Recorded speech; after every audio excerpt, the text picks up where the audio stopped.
Hey, good morning, everybody, and welcome to this live Trading Places Live. I'm Tom Bowley, Chief Market Strategist here at earningsbeats.com. It is Tuesday, December 9th, 2025. Again, hard to believe, 2025 almost come and gone. Feeling really a lot better. Last week was a rough week. Just had, I don't know, some kind of sinus infection, something, but it's that time of year. But only a few weeks away from 2026, kind of hard to believe. Been a pretty good year, another volatile year. We've seen a lot of volatility in the market over the last several years, but 2025, another volatile year where we've seen some big ups, some big downs. Started the year, moving into record high territory, if you recall. And then mid-February turned down, remember? And then with the tariffs and everything kicking in, all the fear, we saw the S&P 500 from peak to the very low intraday low, reaching 20% or another cyclical bear market. And then since that April low, things have been great. Markets had a great run. We got all the way back up to another all-time high, nearly reaching 7,000 back at the tail end of October. And that's right when we were kicking into the most historical bullish period of the year, remember? October 27th at the end of that day at the close through January 18th, historically, is the best almost 3-month period of the year. I believe it's the best, most bullish time of the year by far. And we've struggled since then. It seems like seasonality, if you follow it and you follow a lot of the tendencies that we talk about, it's been kind of upside down, really, since that latter part, actually going all the way back into September, because remember, September historically is the worst month. In September, we saw the market rally back strongly and go back to all-time highs. So it's been kind of a crazy run, volatile. I've seen the VIX up into the 20s multiple occasions throughout 2025. And, we're trying to ride that volatility and still, make new highs, which we're not too far from right now as we speak. So overall, I think it's been a really good year for the market. I do think that maybe it's a little stretched. We do get there from time to time, and that's okay. Long term, I remain extremely bullish. I want to make that very clear because I do have messages come in from time to time, wondering, because I've been a little bit more cautious of late, wondering if, I think this is the start of a secular bear market, which I do not believe. I am fully convinced that this market's going higher. It's just short term that I think, when you start to see some certain signs, and some of those signs, by the way, are improving. I'll talk about a couple of those in just a bit. But when you start to see some signs that tell me that, hey, you might want to tap on the brakes a little bit, I try to remain objective. I try to look at the market as though I'm just starting out today. What would I do? Would I want to jump in with both feet? Would I want to be a little bit cautious? Would I want to be bearish? It's probably more in the middle of those three. Anyhow, why don't we take a look at what happened yesterday, and then we'll go from there. Excuse me. So we did have a little bit of selling yesterday. The Dow Jones Industrial Average, you can see, down 215 points. Still well above that breakout level that we saw, 45,000. Remember, we had 45,000. I said that it measured up to 53,000, I believe. We got up over 48,000. We pulled all the way back into the 46s. Now we're back up 47,700. But yesterday we were down a couple hundred points after sitting at about 48,000 at the end of last week. That was a drop of nearly 0.5% on the Dow. S&P 500 dropping 24 points, which was about 1/3 of 1%. NASDAQ doing a little bit better on a relative basis, down 32 points on the NASDAQ, which was just a little bit more than 1/10 of 1%. Small caps, mid caps taking it a little bit more on the chin yesterday, but this has been the strongest area of the market during the recovery. We've seen a really nice move back to the upside, a lot of relative strength throughout the trading day in small caps relative to both the NASDAQ and the S&P 500 over the last couple of weeks. And as we get set for what everybody's expecting to be a Fed cut, a rate cut on Wednesday at 2 p.m., I think that the small caps to me, appear poised to benefit the most. Now, I say that, but let's remember the Fed has been pretty volatile. Sometimes they seem very dovish. Usually they seem very hawkish. And so I don't think that they're going to do anything other than cut 25 basis points tomorrow. And that's what the odds are saying. That's what the stock market is expecting.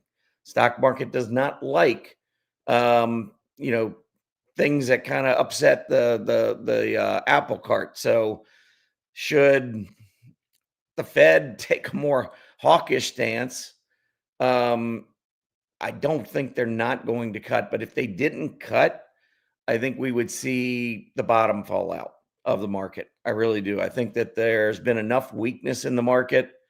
And now I think the market's starting to feel better and better about the rate cut coming. I think if the rate cut is not delivered, I think there would be a pretty significant decline in the market. I think both immediate and then maybe even a little bit more intermediate. If they cut, I think a lot of it comes down to what do they say? Because again, the market's expecting cut. I think that's why we've seen small caps move back up. That's why regional banks have been doing well. That's why transportation has been as strong as it has of late. It's all because the market is back to forecasting rate cuts. But what does the Fed say after the cut? What do they say about 2026? Where do all the Fed officials stand on that dot plot? Where do they see rates going down the road? Where do they see inflation? I think all of those things are going to add up. And whatever Fed Chief Powell comes out of that meeting and says about 2026, I think that's going to be our cue. I think it'll be our cue on whether we're going to see a little bit more consolidation. Now, remember, we set the all-time high on the S&P 500 back at the end of October. It's now mid-December. Well, getting closer to mid-December, not quite mid-December, but you know what I'm saying? It's been probably 6 weeks. And that's not horrible. It's okay to consolidate for a period of time. It's the nature of the consolidation. And the nature of the consolidation is what has had me a little bit more cautious. Although we'll talk about sector performance in a minute. And as far as I'm concerned, that's improved. It's definitely gotten better, which makes me feel a little bit better about the market, not to the point where I just want to go, all in on growth stocks, but it's making me feel a little bit better. But again, we've got a huge, huge Fed announcement, and how the market reacts to that, I think, is going to be really important. The other thing is, we've gone through the period of time when we historically see, really bullish action. The end of October and especially the month of November into the early part of December, first week or so, tend to be incredibly bullish. Then we have the middle part of December, which is just so, not very good. But the latter third of December, once we get past the 20th, so we're only a couple weeks away from that, that's what I consider to be the Santa Claus rally. Some, might define it differently. Some say it's between the Christmas and New Year. Some might start it a little bit earlier, end it a little bit earlier. I don't know. Based on the numbers that I have on the S&P 500 since 1950, I think it's pretty clear that we start to outperform our historical norms by a wide margin starting on December 21st and right through the end of the year. And so that to me is the Santa Claus rally. We're right around the corner from that. So the bulls do have some historical tendencies still to look forward to. But once we get past that, we get into January. It's that middle part of January where the significant historical outperformance tends to come to an end. And then we're going to see what the market's made of. We saw it this past year in 2025.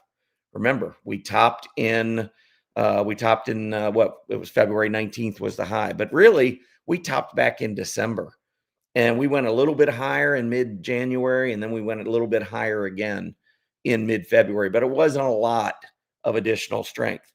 Normally, once you get through that period, you get through December and into January, that's when you can start to run into problems. Don't forget 2022. Remember, we topped, what was it, January 3rd or January 4th? That was the top.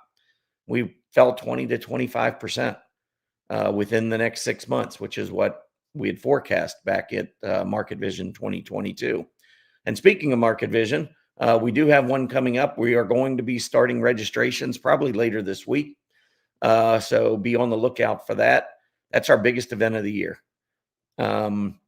Started it in 2020, right before the pandemic. What a great time to start forecasting the market, by the way. Literally like a month and a half before the pandemic. So, that was the first forecast we had. And, I had a little play on words. I thought the S&P 500, which at the time was around 3,200, I thought we were going to 4,000 in 2020.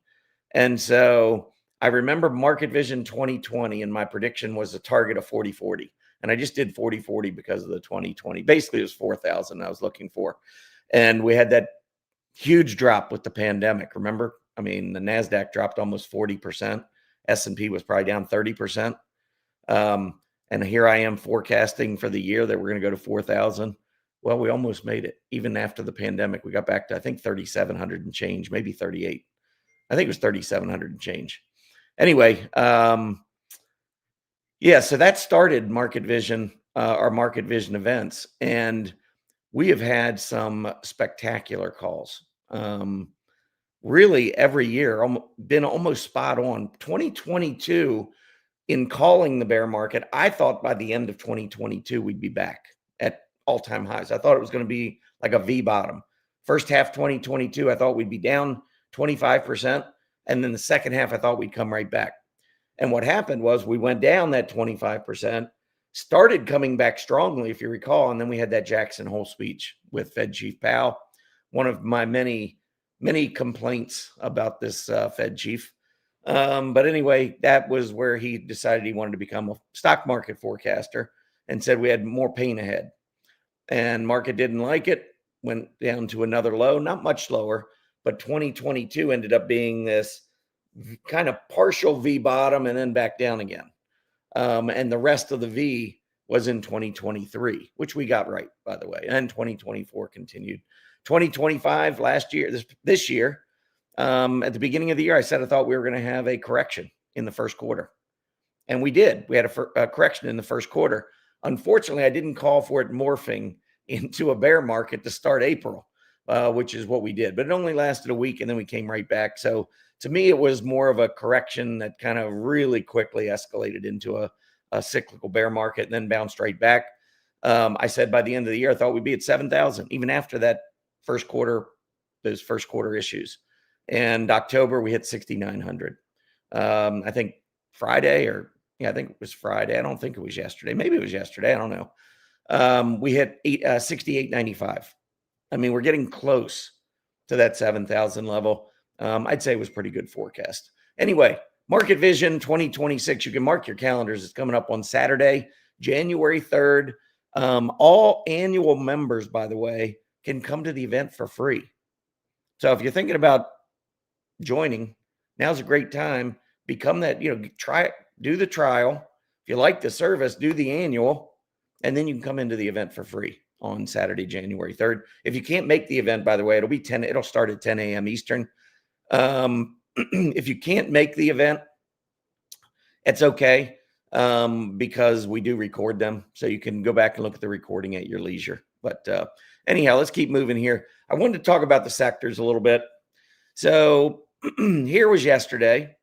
Look what led. I mean, we had a down day, but technology. I mean, this was 2025. Maybe not quite all that red, but technology is what I mean. Technology just kind of standing out above the pack. This is what led the market in 2025.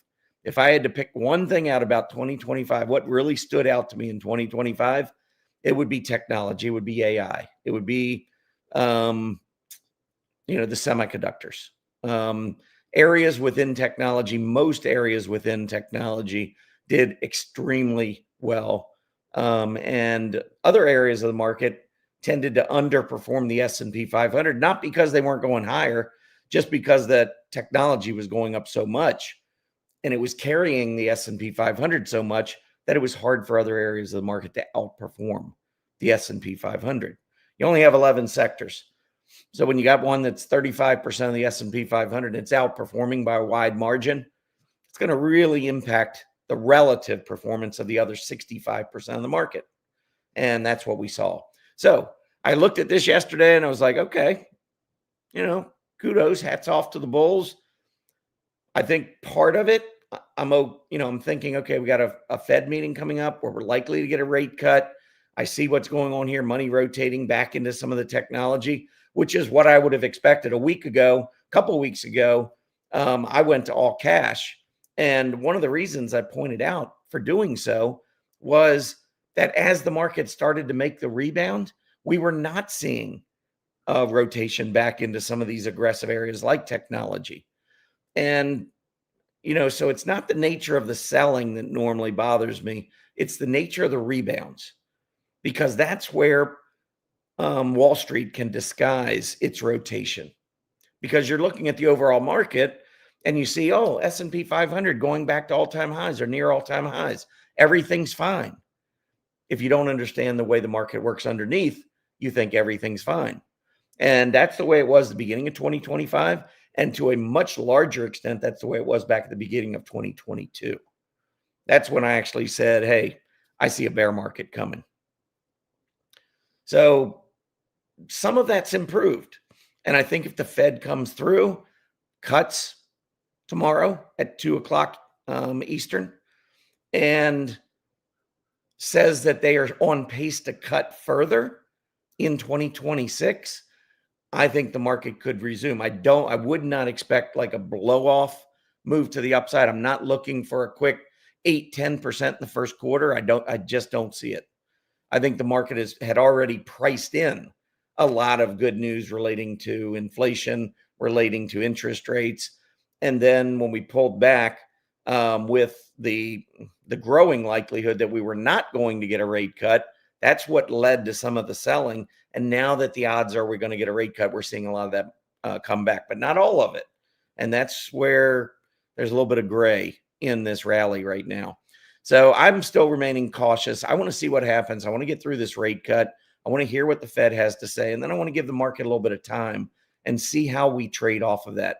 If we can break back out to all-time highs, and that leadership in breaking out is clearly back in the aggressive camp, then I think probably we might be able to avert some of the more dire.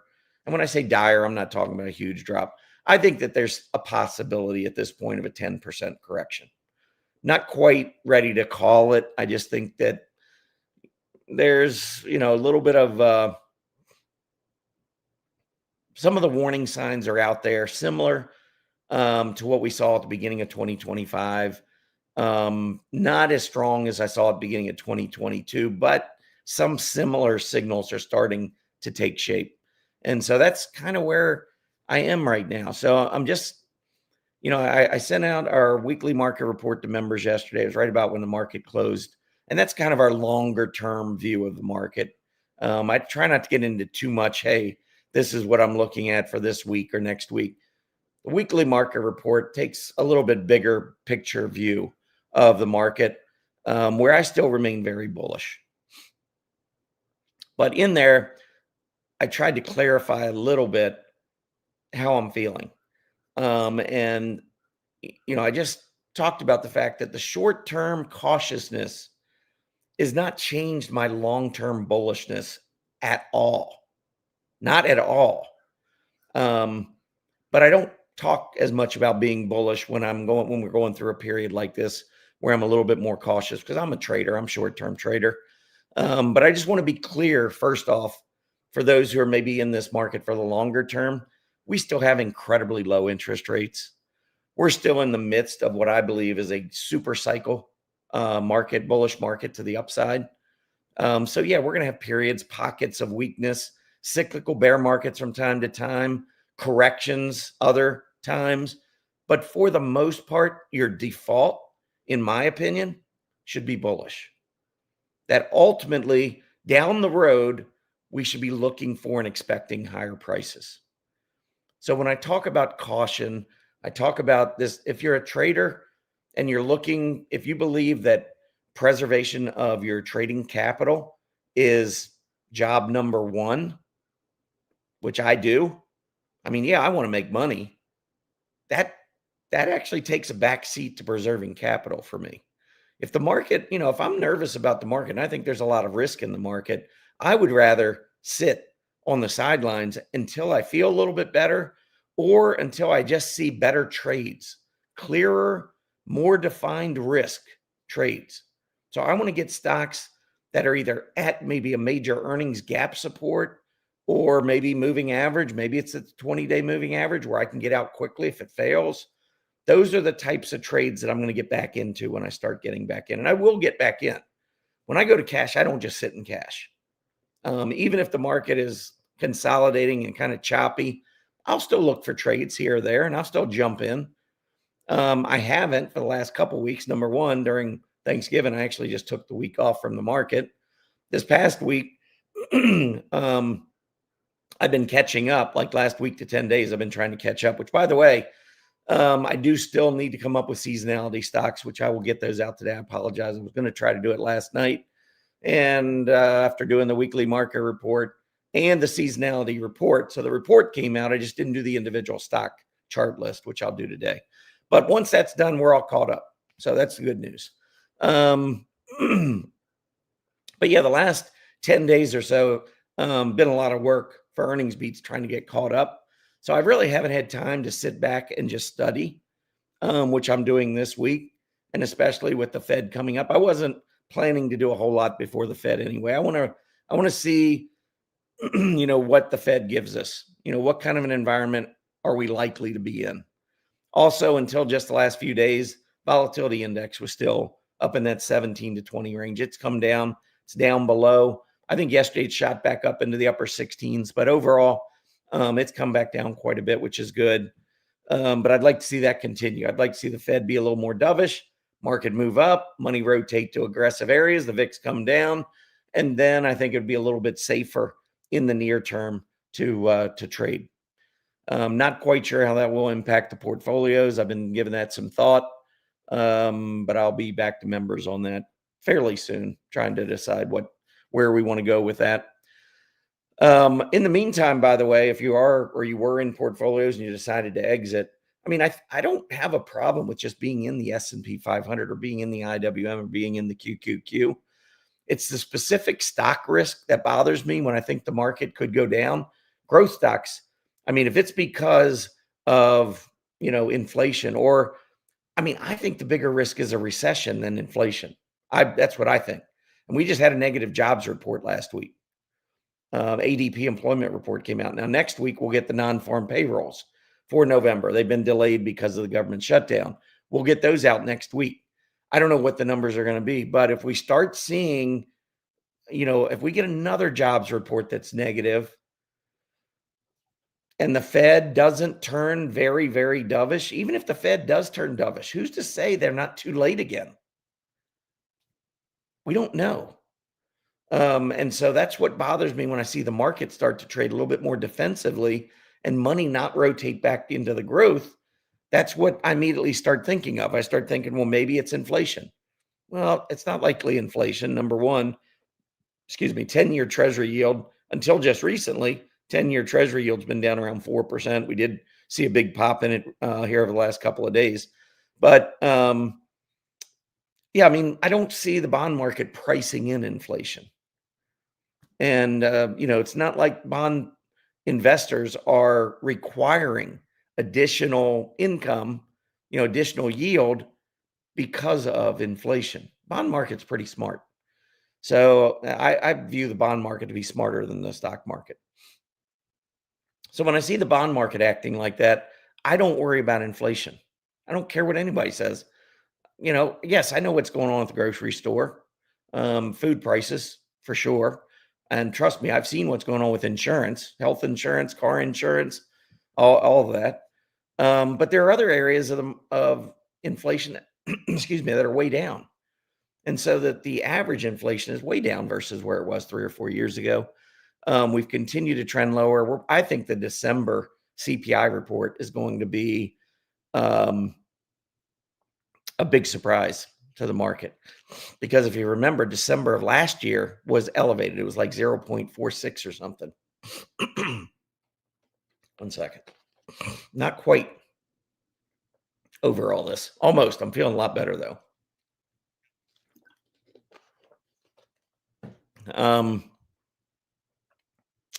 So yeah, I think the inflation number in December of 2025 that replaces the number from December 2024, I think it's going to be a lot lower. So your annual rate is going to drop. And I mean, I think Wall Street knows that. I mean, it doesn't take a rocket scientist to figure out that December this year kicks out December last year. So if you have a number in December this year that's a lot lower than last year, the annual rate's going to drop. It's not, not hard to figure out. But Wall Street doesn't ever talk about it. Why are we not talking about that? Why? I mean, well, maybe they are because I don't watch CNBC, but I do watch headline on the internet. I do see headlines. I haven't seen anything about that, but I'm anticipating that the second week of January, when we get the CPI report, we're going to get some good news on the annual inflation rate. Better than expected. And so we'll see how that all translates. Anyway, keep moving on. S&P 500. So I'm going to go back just a little bit further. Let's go a year and 6 months because I want to show you. So this is kind of where we were December to February last year, beginning of the year. This is kind of where I feel like we are right now. You see all this weakness, and then we come back up, barely set an all-time high, go back down, come back up, one final high. See how February versus December is barely above? I mean, maybe that's 1% higher. I don't know. 2 months later, maybe 1% higher. But, and you might say, well, yeah, but it's an all-time high. Anybody looking at just the surface of the market says, hey, right here, February 19th, all-time high. Here we go. And look at here we went. Would have been a better way to put it. I'm seeing some similar stuff. Look at what's going on right now. I mean, we did get out of that bullish period. We set that final high in February. Here, we still have a month to go, a little over a month to go of our bullish period. I mean, maybe the Fed does come in. I could see maybe we do get that 7,000 this year. I think that's possible. But, and I'm not going to call this, but this move right here over a 3-week period where we went from 61.44 down to 5,500. There's 10% in about 3 weeks. Signs I saw, or I'm seeing this year, are about the same as last year. They are improving this year, though. I'll say that. So I want to keep watching. I want to see what the Fed does. But look at what happened last year off of that all-time high and those same types of warning signs that were out there. Boom, down 10% in 3 weeks. So if you're asking me, could it happen again? I absolutely think it could happen again. Do I guarantee it's going to happen again? Of course not. I don't know if it's going to happen. Market can do anything it wants. What I try to explain to members is I don't look at it as though, that I moved to cash because I believe the market is going to go, down 10%. That's not why I moved to cash. It would be great if I go to cash and it goes down 10%. I can get in a lot cheaper. I tend to move to cash when I think risks are up. Not when I feel like the market is guaranteed to go lower, because I can't predict that. I can't ever guarantee the market's going to go lower. But what I can do is I can see some of the signals that have led to market tops in the past. And when I see those signals start coming up, the question in my mind, what I ask myself is, do I want to put my capital at risk, knowing that these warning signs are starting to grow? And that's really what it comes down to for me. It's not, is the market going down 10% or 20%, or, hey, today is the top? That's the other thing I like to point out. Market tops, in my opinion, way harder to call than market bottoms. Market bottoms usually develop in almost the exact same way. It's you and me, people like you and me, panicking, just can't take another day of selling, usually coming on the heels of a very, very brutal sell-off. We can't take the pain anymore. We're tired of waking up, seeing our portfolio down another 3-4% at the start of the day, selling off again in the morning. And finally, one day we just capitulate. And that's it. Can't take it anymore.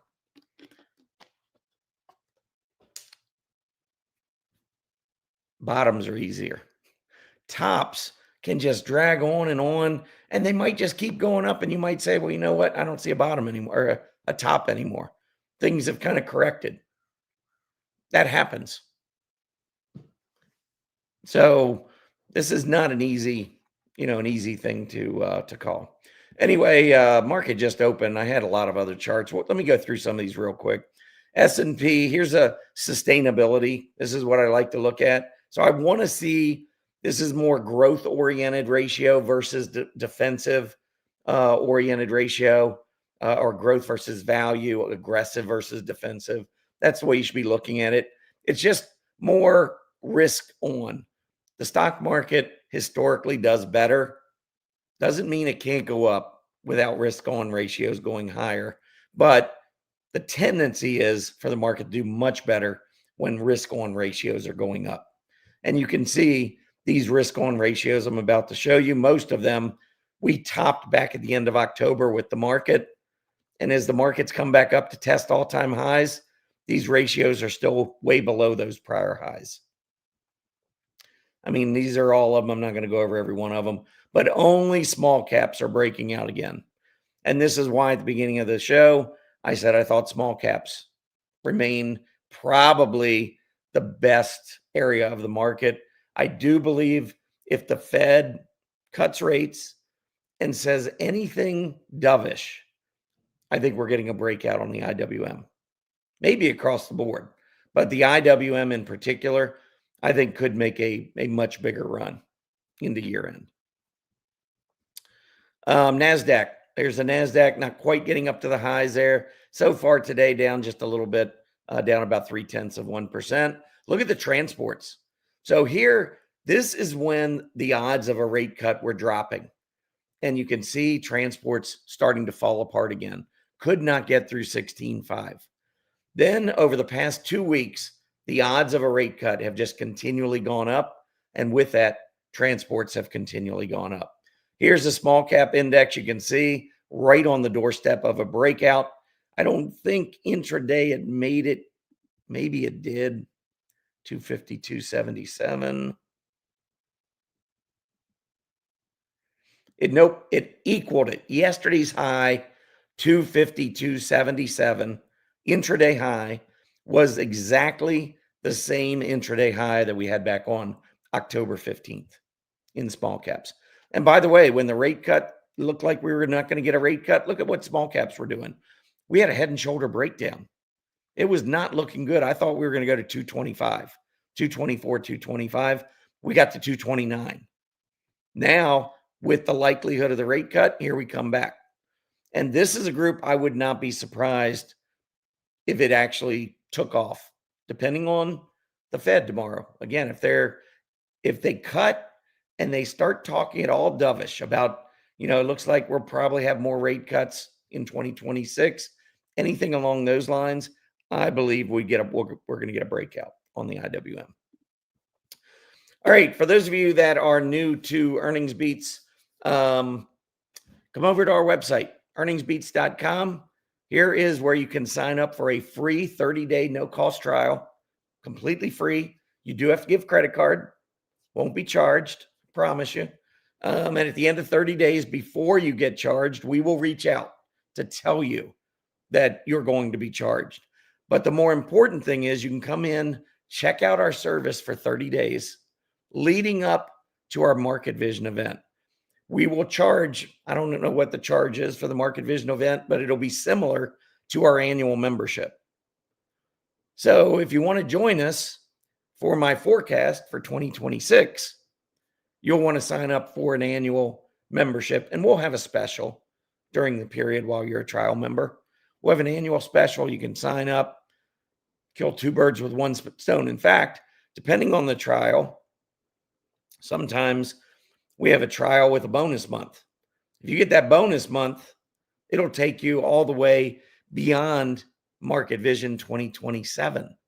So one annual membership will get you a year's service plus an extra month, plus 2 Market Vision events. So anyway, great time to join. Give that a try. Do want to also mention, if you scroll down, we have a free newsletter, no credit card required. We've had some great candidates, trading candidates, some awesome education that we put in there from time to time. We have 2 earnings beats digests that come out a week, one on Monday morning, one on Wednesday morning. So we'll have another one tomorrow morning. Let me show you a stock that we featured in our EB Digest back in August. Applied Materials. Maybe it was September. Actually, I think it was September. It was right here, mid-September. At the time, talked about a major bottoming head and shoulder pattern. Here's the neckline coming across these 2 tops from 200 down to about 120 or 122. That measures $78. So on a breakout above 200, the measurement was 278. Look at where we just got to, 274.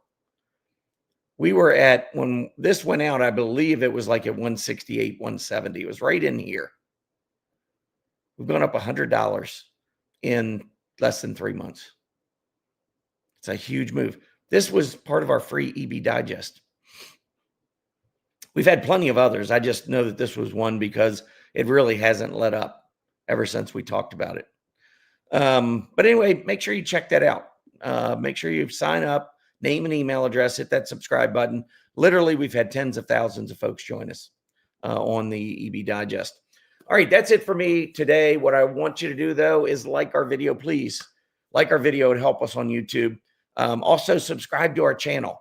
We do free live streaming events. And if you are signed up, if you subscribe and you turn your notifications on, when we go live, you'll be notified. You can come in and join us. Those are free of charge, usually very, very important, valuable type sessions that we have. Maybe once a month, once every couple months, we'll do that. But you need to be subscribed. So make sure you hit that like button, subscribe to our channel. We certainly would appreciate it. And it'll help us. Even if you can't join us, you might not be in position to pay for our service, but maybe you enjoy our videos. This will help us as well. So anyway, everybody have a great day. Enjoy the rest of your week. I'll see members tomorrow morning at 10 a.m. for our live trading room. Have a great day, everybody. And let's see what the Fed does. Happy trading.